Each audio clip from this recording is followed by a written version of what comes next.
एक लड़का जो कि करीब 23 साल की उम्र का था, चपरासी की नौकरी के लिए एक बड़ी कंपनी में इंटरव्यू देने गया।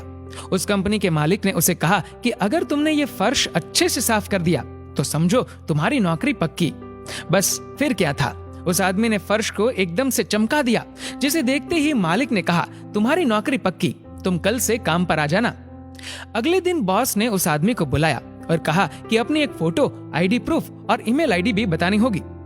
आदमी ने तुरंत कहा कि मैं तो एक गरीब व्यक्ति हूँ साहब, मेरे पास ना तो कंप्यूटर है और ना ही मैंने कभी ईमेल आईडी बनाई है।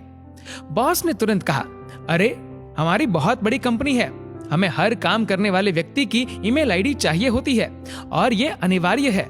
आज के युग में अगर तुम्हारी ईमेल आईडी नहीं है तो तुम्हारा कोई अस्तित्व ही नहीं, हम तुम्हें इस नौकरी पर नहीं रख सकते। वह व्यक्ति बहुत निराश हुआ और वहां से चल दिया। अब उसकी जेब में केवल 500 रुपए थे। उसने फैसला किया कि वह सब्जी बेचकर थोड़े पैसे कमा लेगा। उसने 500 रुपए के टमाटर खरीद लिए और सिर्फ 2 घंटे में उसके सभी टमाटर बिक गए। उसने फिर से 500 रुपए के टमाटर खरीदे और वो फिर बिक गए। इस तरह उसने दिन में 3 बार 500 रुपए के टमाटर खरीदे और सारे टमाटर बिक भी जाते। दिन के अंत में उसे काफी मुनाफा हो गया।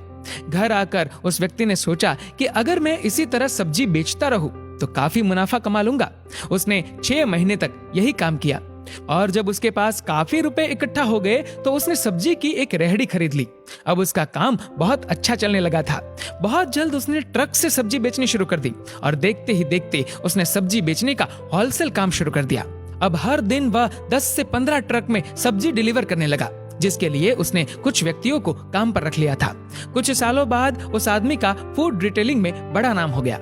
एक दिन उसने सोचा, क्यों न मैं अपनी इंश्योरेंस करवा लूं। इसके लिए उसने एक इंश्योरेंस करने वाले को घर पे बुलाया।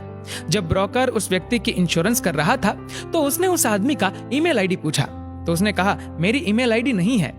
इंश्योरेंस ब्रोकर ने बड़ी हैरानी से पूछा कि आपका इतना बड़ा बिजनेस है लेकिन आपका ईमेल आईडी नहीं है, ऐसा कैसे हो सकता है? उस ब्रोकर ने कहा, आपको पता है, अगर आपका ईमेल होता तो आप आज कहां से कहां होते? पर व्यक्ति थोड़ी खामोशी के बाद बोला, अगर मेरा ईमेल होता तो आज मैं एक चपरासी होता। ये बात उस इंश्योरेंस ब्रोकर को तो समझ नहीं आई, लेकिन आपको शायद अच्छे से समझ आ गई होगी। अगर आज आपके साथ कुछ अच्छा नहीं हो रहा है तो निराश मत होइए। जिंदगी में आगे चलकर कई नए रास्ते खुलेंगे, कई मौके मिलेंगे, इसलिए हमेशा कोशिश करते रहिए और मात्र एक हार के बाद धैर्य मत खोइए। क्या पता कामयाबी शायद आपकी अगली कोशिश की प्रतीक्षा कर रही हो। दोस्तों, इस वीडियो को लेकर आपकी क्या राय है नीचे कमेंट करके जरूर बताएगा और अगर आपको ये वीडियो अच्छा लगा हो तो इस वीडियो को लाइक करेगा, शेयर करेगा और ऐसे ही और भी इंस्पिरेशनल वीडियोस के लिए सब्सक्राइब करें हमारे यूट्यूब चैनल को और फेसबुक पर फॉलो करें हमारे पेज को। धन्यवाद।